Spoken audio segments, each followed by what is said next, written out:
The pizza was still cold when I came home. A frozen disc sweating on the counter next to a single candle, unlit. My phone buzzed. A text from her. Congrats. No explanation, no context, just that single hollow word. Outside, it was raining, the kind of rain that erases footprints. Inside, everything looked exactly as I'd left it, except for the silence. It had weight now. I stood there staring at that pizza, trying to remember what congrats meant in this context. My birthday? A joke? A week earlier, the yard had been glowing. Music, laughter, fireworks clawing the sky. All for someone else, my best friend. She'd organized everything. Balloons, a drone photographer, a banner that said, "You deserve the world, Mark." When I asked her why the grand display, she didn't even look up from her phone. "You're not really the celebrating type," she said. She smiled when she said it. That small, cutting smile that tells you you've been dismissed. I didn't reply. I didn't eat. I just grabbed my bag, walked out, and let the door close behind me. Later that night, her mother texted, "Why's everyone freaking out?" That was the first time I realized something had begun unraveling, and it wasn't just our marriage. The next morning, she acted like nothing had happened. Coffee brewing, hair still damp from the shower. The same casual tone she used when asking if we were low on milk. But I could feel the air had changed. Something invisible had taken up space between us. She talked about her day, meetings, errands, a brunch with the girls. Her phone lit up every few minutes, always face down, always silent. It wasn't new, but now I noticed. A pattern emerged in the smallest details. Her perfume stronger, her laughter louder when she thought I wasn't listening. Late nights justified by plans I forgot she'd mentioned. And Mark, my best friend, started showing up less. Then, not at all. When I texted him once, the message stayed delivered, never read. That's when the denial began to crack. I told myself it was just distance. People drift, marriage gets quiet. But her phone buzzed again that night, and her eyes flicked toward it like a reflex. Then, too quickly, she turned the screen face down again. I memorized the time, 11:42 p.m. She said she was tired, went to bed. I stayed up, staring at the faint reflection of her phone light under the bedroom door. Every pulse of blue felt like a heartbeat that didn't belong to me anymore. I didn't confront her. I observed. Calm, precise, controlled. When you stop reacting, people show you who they are. I started small, checking patterns, receipts, digital shadows. Every click leaves a fingerprint. Every lie, a timestamp.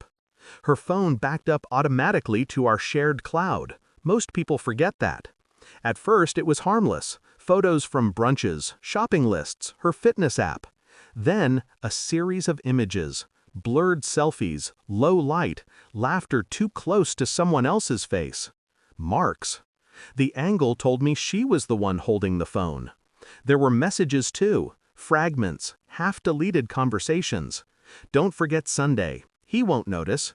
You deserve more than him." Each line burned a hole in my chest, but I didn't react. I saved them, dated them, cataloged them like evidence. I began testing her, asking harmless questions. "Where were you yesterday around 6? She'd blink. Pause just a second too long. "Gym," she'd say. I'd nod, smile. Later, I'd check the app logs. No entry. Every lie confirmed something I already knew but hadn't accepted. The betrayal wasn't spontaneous. It was routine. One night, I tracked her location history. A quiet street. A house near the river. Mark's address. The next morning, she kissed me on the cheek, like nothing had changed. I realized then that she had no idea I already knew, and that was power. The proof came 3 nights later, a photo synced to the cloud, timestamped 1:17 a.m. Her hair messy, Mark's arm visible in the corner. No ambiguity left. I printed it, just one copy, folded it neatly, slipped it into a plain envelope. That evening, I placed it on the dining table beside the same frozen pizza she'd left a week ago. When she came home, she froze. "What's this?" she asked. "Dinner," I said, "and something else." She opened the envelope. The silence that followed was almost musical. Her breath hitched, her face drained of color. "You already did," I said. "Every night you lied." She reached for me. I stepped back. Calm, detached. It wasn't anger anymore. It was precision. Her eyes flicked between me and the photo, as if she could rewrite reality by staring harder. But truth doesn't bend, it breaks. I didn't raise my voice, didn't curse. I simply handed her my phone. The messages, the photos, the timestamps, all there. Then I walked to the freezer, pulled out another pizza and placed it beside the first one. "Happy anniversary," I said. "Thought we'd keep the theme consistent." Her lip trembled. "Please don't." I smiled. Small, controlled. "You should call Mark. He's been avoiding me. Maybe he'll answer you." She sank into a chair, hands shaking, whispering things I didn't need to hear. Regret is a language I no longer spoke.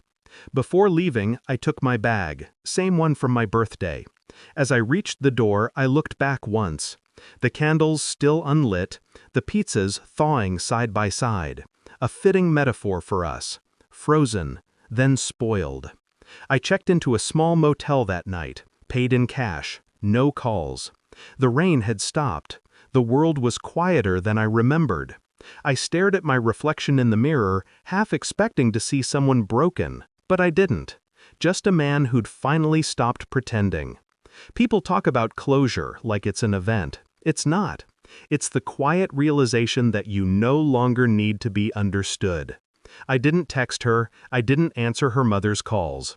In the end, silence says everything words never could.